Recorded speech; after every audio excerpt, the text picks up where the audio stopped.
773 کاندید لە 29 قوارە و لیست و هاوپەیمانی کێبڕکەی بەدەستهێنانی 111 کورسی پەرلەمان دەکەن.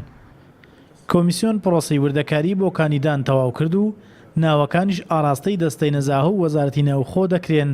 لە یاسایەکە دەڵێتن گەشت بێتە 25 ساڵ 25 ساڵش نەیگوتێ 25 ساڵی تەواو کردبێک ئالێرە ئیشکالەکە بوو خۆی کە گەشتە 24 ساڵی تەواو کرد و بەرەو ڕۆژێک تێپەڕێ ئەوە دەتوانێت کاندید بێ بەڵام هەیە دووسێ حالەتی وامان هەیە کە کەمترە لە 24 ساڵیش ئەویش خۆشببختانە لەوانەیە ماوەیەکی کەمدا ئەوانش بگۆدرێن ئەوەی تریش تەنها کە کێشەی هەبێ کێشەی کەمی ئەوەلیاتە لەوانەیە لەبەر زۆری کەمی وادەکە و زۆری ئەوەلیاتەکان بێتن هەندێک ئەوەلیاتیان نەقص بۆ ئەوە نیشمان بۆ دەگەڕێتەوە. لەم پاکێجە کوردستان 24 پێشبینی لایەنەکان بۆ ژمارەی کورسیەکانی دەخاتە ڕوو.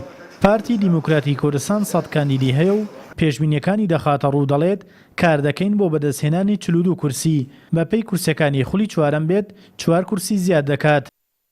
بڕینی بودجەی کوردستان و نهێشتنی کیانی هەرێمی کوردستان کە هەوڵیان دەدا ئەو هەرێمی کوردستان نەمینێتەوە و شەڕی داعش و ئەنجامدانی ڕێفراندۆم و جێگیرکردنی ئەنجامەکانی ئێمە ئەو شتانە هەمووی زیاتر بە ئیش و کاری پارتی دیموکراتی کوردستان دادەنین بۆیە ئێمە پێشبینی دەکەین لە زیاتر لە 42 کورسی ئەمجارە لەم هەڵبژاردنە بێنی. گۆڕان لە پلەی دووەم دەمێنێتەوە و 100 کاندیدی هەیە و بەپێی پێشبینیەکانی ئەو حیزبە ژمارەی کورسیەکانی دەگاتە سەروی 30 کورسی و بەپێی ژمارەی کورسیەکانی خولی چوارەم 6 کورسی زیاد دەکات. بەپێ ئەو دیراساتانی کە هەمانە وە کردومانە و لە ماوەی ڕابردوودا ئێمە ڕێژەی دەنگەکانمان زیاد دەکا و بە بەراورد بە هەڵبژاردننی پەرلەمانی کوردستانە بەبێ مبالەغە بەبێ مجامەلە ئەو ڕێژەی کورسێکە ئێستا هەمانە 24 کورسیە ڕێژەکەی زیاتر بەرز دەبێتەوە. تقریبی لە نزیکەی بە مەزندەی ئێمە لە 30 تێپەڕێنی. یەکێتی 100 کاندیدی هەیە و بەپێی پێشبینیەکانی ئەو حیزبە 25 کورسی پەرلەمان بەدەستدێنێت و لە پلەی سێم دەبێت بەپێی ژمارەی کورسیەکانی خولی چوارەم بێت یەکێتی 7 کورسی زیاد دەکات. بۆی ئێمە لە ئێستادا بڕوامان وایە کە لە هەڵبژاردننی ئایندە سەری 25 کورسی بهێنین.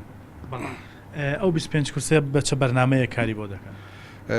بەرنامەی تۆکۆمە بۆ داناوە خەریکی گۆڕانکاری زۆرین هەم لە مەڵبەن هەم لە ئۆرگانەکانی تر بۆ ئەوەی بتوانین لە هەڵبژاردننی سینۆ ئەو کێشە و ئەو غەدرە لە یەکێتی کراوە لە هەولێر تۆڕی بسێنینەوە. بەرەو ئیسلاح کە لە یەکگرتوو بزوتنەوەی ئیسلامی و کەسایەتی ئیسلامی محەممەد بازیانی پێکاتوە پێشبینی سەر و 11 کورسی دەکەن لە پلەی چوارەمی لایەنەکان دەمێننەوە.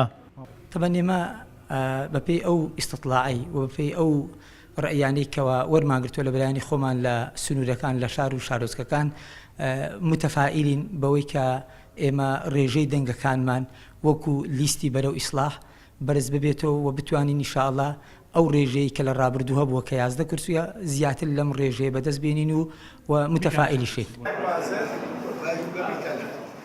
بەپێی ژمارەی کاندیدەکان بێت بۆ هەر کورسێک 7 کاندید کێبڕکەی بۆ کورسێکی پەرلەمان دەکەن. پێشبینی حیزبەکان لە کاتێکدایە هەرێمی کوردستان بە چەند قەیرانێکدا تێدەپەڕێت و ئەگەری ڕێژەی بەشداری هاوڵاتیان لە پرۆسەی دەنگدان دیار نییە.